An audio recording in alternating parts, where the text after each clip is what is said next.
Hey, feeling good, like I should. When in dark, walk around the neighborhood, feeling blessed. Alrighty, here we go on our next lesson. In this lesson, we're going to continue to work with probability, but we're going to talk about the sample space and what happens when we modify the sample space. And what we mean by sample space is the collection of all possible outcomes of an event. So, you know, if you've got a bunch of marbles in a bag of different colors, the total number of marbles with all of their varying colors and the numbers of each color, that is considered the sample space. And so today we're going to be working with a situation where we have, like, I'm not quite sure why they have marbles and blocks, but here's a bag that contains 1 yellow marble, 2 red marbles, 4 green blocks, and 5 green blocks. And the idea is that we would choose one, and we got a green one. Okay, so we put that back and choose another one, and this time we get there we go. We got a blue one that time. And so this is our sample space. The fact that you've got 4 different colors with a total of, what does it look like, 12 total blocks or objects, I guess we could call, inside the bag. Okay. So if you want to have the best chance of getting a red gumball from a gumball machine, is it better to have the machine full of gumballs or half empty? Doesn't matter. How do the chances of getting an ace in a deck of playing cards change if you have 3 or maybe 4 decks of cards to choose from instead of only 1 deck? In this lesson, you will think about the size of the sample space, which, as we stated earlier, is the collection of all possible outcomes of an event. Think about these questions as you work today along with me. How is the whole or the total part changed? And how is the portion or the part we are interested in changed? And has the event become more or less likely? Okay, so let's just remind ourselves what we got here. I'll choose the red color there. Remember that to find theoretical probability, you are going to take your desired outcomes, the number which are your portions, those are your desired outcomes, and write it as a ratio over the total number of possible outcomes, which is like your whole. Okay, so let's put the whole down here, put the portion up there, and we are saying the exact same thing, just using different words. All right, so once again, we are not in the classroom working on this. You're doing it at home, watching a video. So I'm just telling you, this bag here, right, contained 1 yellow, 2 red, 4 green, and 5 blue. And in this case, we're calling them blocks, okay, even though the yellow and the red look like marbles or something. Okay, so these are the contents. Please write this down. You don't have to color code it like I did. You could just write the name of the colors. And your first task is to identify what is the probability of getting, oh, I should have covered those up, shouldn't I? Oh, well, there you see it. I'm going to modify this a little bit, though. Oops, what's going on here? I'm gonna write this using appropriate probability notation. I'm going to say that the probability of getting a red is equal to 2 over 12, which you could simplify down to 1 over 6. And a lot of times we will simplify those ratios. And here, instead of just writing, stop it.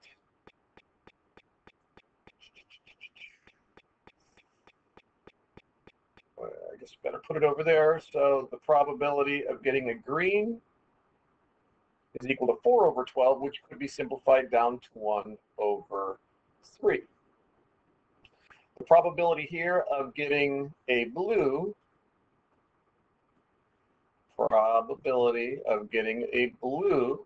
that's supposed to say blue there. Maybe this is why my videos go so long, because I'm so busy being perfectionist. It's 5 over 12, and that cannot be simplified. It could be changed to a percent if we wanted to change it to chance, but it's fine to leave it like that. And same one with this one. This is not going to be simplified, so we're just going to say the probability of getting a yellow is equal to 1/12. Okay, so what we just did here, identifying the probabilities of randomly pulling out one of these colors from the bag, does this represent theoretical or experimental probability? What do you think? We're basing it on the true numbers of the blocks in the bag, right? So that means we're talking about theoretical probability. We did not conduct any experiments. If I wanted to conduct an experiment, I could. I could come up here and I could do this 20 or 30 times and make a record of which one came out every single time, and then try and derive our theoretical probability from the experimental probability. But we don't need to. If we could just empty the contents and count all the blocks, why go through that trouble? Let's just count them up. And when we do that, that's called theoretical probability. So this is theoretical because it is based on the actual numbers of blocks. Remember, if I go too fast, you know what to do. Pause, copy things down, and then you can catch up. Well, just resume. You don't have to catch up with me. All right, so if you were to select one block from the bag 12 times, remember there are 12 blocks total in the bag, right?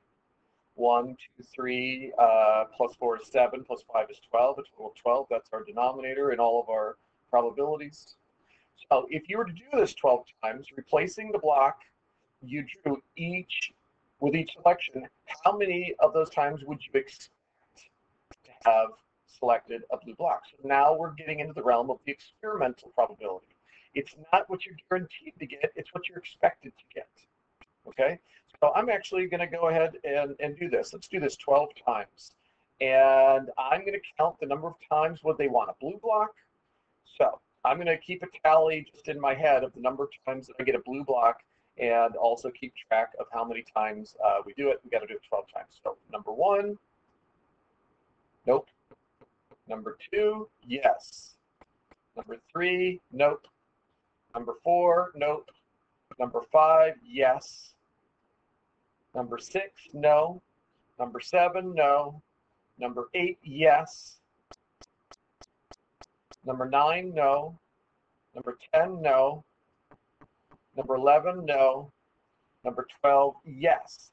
I counted 4 times. So 4 out of the 12 times is actually what I got. However, that's not what the mathematical probability is.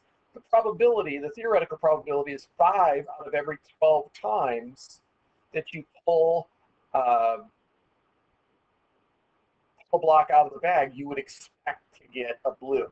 Okay? Even though with the experiment that I just conducted, I only got 4, the expectation was 5. Now, if I did it another 12 times for a total of 24 times, now you're looking at a situation where you would expect it to come out 10 times, right? Because we're doubling the number of times that we pulled a block from the bag, so we're going to double the expected number of times that we would pull it out, okay? Let's go back and see if I do it 24 times, that'll even out. So I've done it 12 times, right? And I have 4. So let's try, that's 13, no. 14, no. 15, no. It's not looking good. 16, yes. 17, yes. 18, no. 19, yes. 20, no. 21, no. 22, yes. 23, yes. 24, yes. Watch the video again. That is 10 times. Okay? So when I did it 12 times, only 4 came up, but the next 12 times, 6 came up, which is more than you would expect for those 12 times, but overall it averaged out to 5 each time, so that was 10 total. Okay? So you expect it to come out 10 times, and in this case, it did. Doesn't mean it always will, but it generally comes close. All right, now we're going to double the sample size. If you were sitting at your desk with 4 students, at your table group, I should say, with 4 students, each pairing would have this bag, and so we're now going to take both bags and put them together, as you can see what we have happening right here with this headless student right there. It's a little freaky. So now our combined bags now have 2 yellow, 4 red, 8 green, and 10 blue for a total of 18, 20, 24, right? We're doubling the sample size. So do you think that the larger sample space will change the likelihood of drawing blocks of different colors? That's interesting. I don't know. I have the answer under there, but excuse me, but I don't want to reveal that answer yet. So this is what I would like for you to do. I'd like for you to identify how many of each block, or write down how many of each block are in the bag, and list for the next the theoretical probability for selecting each one of these colors from the bag. Okay, so that's what I've got written down here. Go ahead, write them down like I did the previous one, the probability of getting a yellow, the probability of getting a red, so on and so forth. And then when you're ready, I'll take this time to get a drink of water. Refreshing. You have unpaused now because you've done all this fantastic work. And what do we have here? So the probability of getting red, there was 4 out of the 24. That's the same, 4 over 24. If you simplify it by dividing the top and the bottom by 2, you get 2 out of 12, which is the same probability that we had before, correct? What about the green? The green is 8 out of 24, which simplifies down to 4/12, which is what we had before. The blue is 10 blues out of 24, so that's 5 out of 12, which is what we had before. And the yellow is 2 out of 24, which is the same as 1 out of 12, which is what we had before. So by doubling the sample size, what happened to our probabilities? The probabilities stayed the same after or when we doubled the sample size, okay? So that's an important piece to understand. As long as you're keeping the ratios of all of the colors the same, you could take every bag on every table in the classroom. Let's say you had 10 total bags. Put them all together, and you're going to have a total of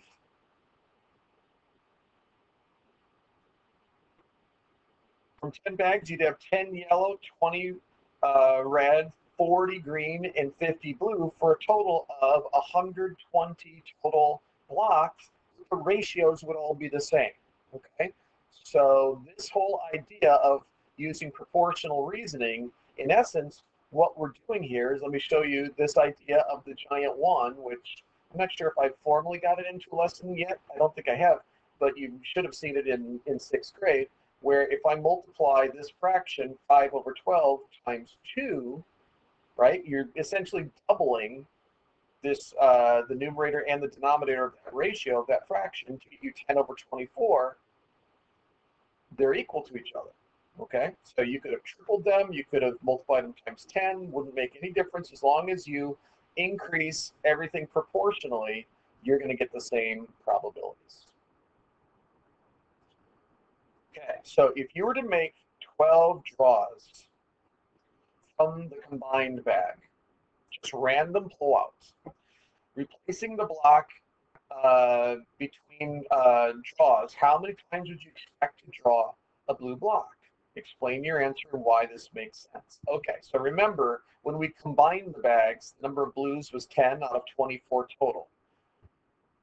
Now, we're going in the other direction. If you take 10 out of 24 and you're going to rewrite that as a fraction where you only pull out, this is basically saying, I'm sorry for interrupting myself, whatever. This is basically saying if you pull 24 times out of the bag, you expect to get 10 blues. So if you cut that in half, you should expect to get half the number of blues, right? So you just multiply this times 1/2 and multiply this times 1/2. And once again, you're using proportional reasoning.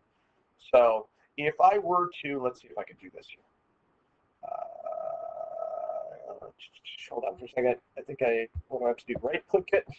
All right. So let's double. 1, 2, 3, 4. 1, 2, 3, 4, 5. 1, 1, 2. Okay. So we now have 2, 4, 8, and 10 for a total of 18 and 24, right?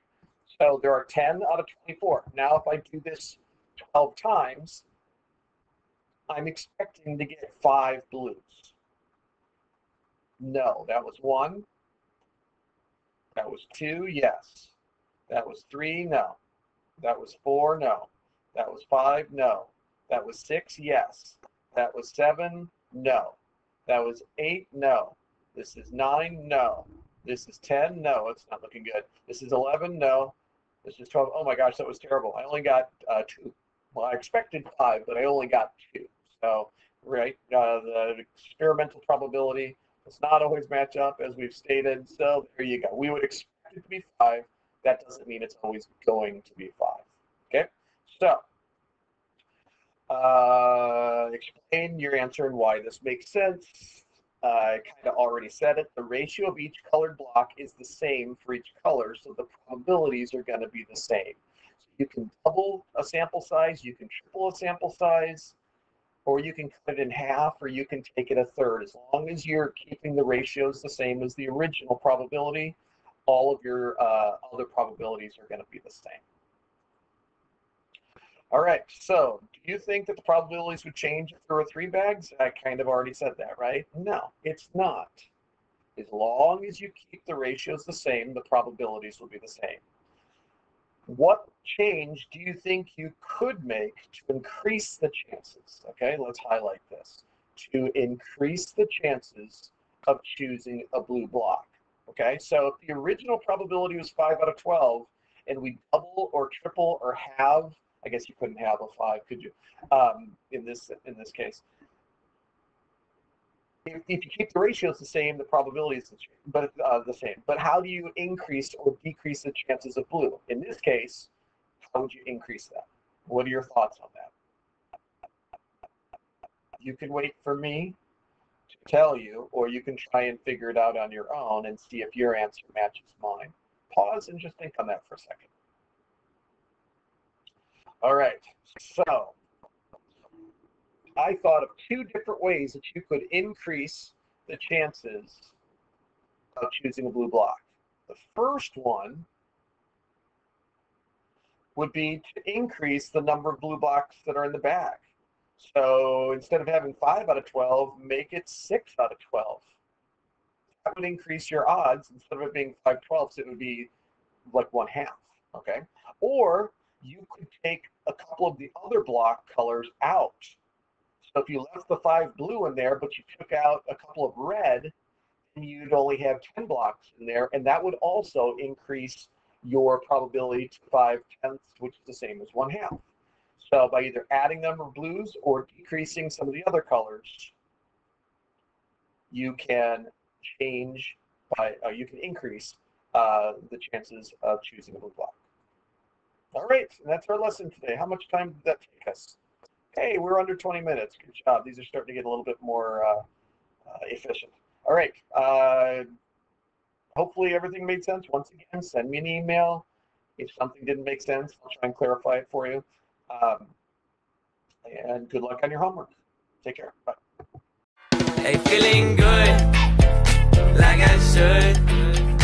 When in dark, walk around the neighborhood.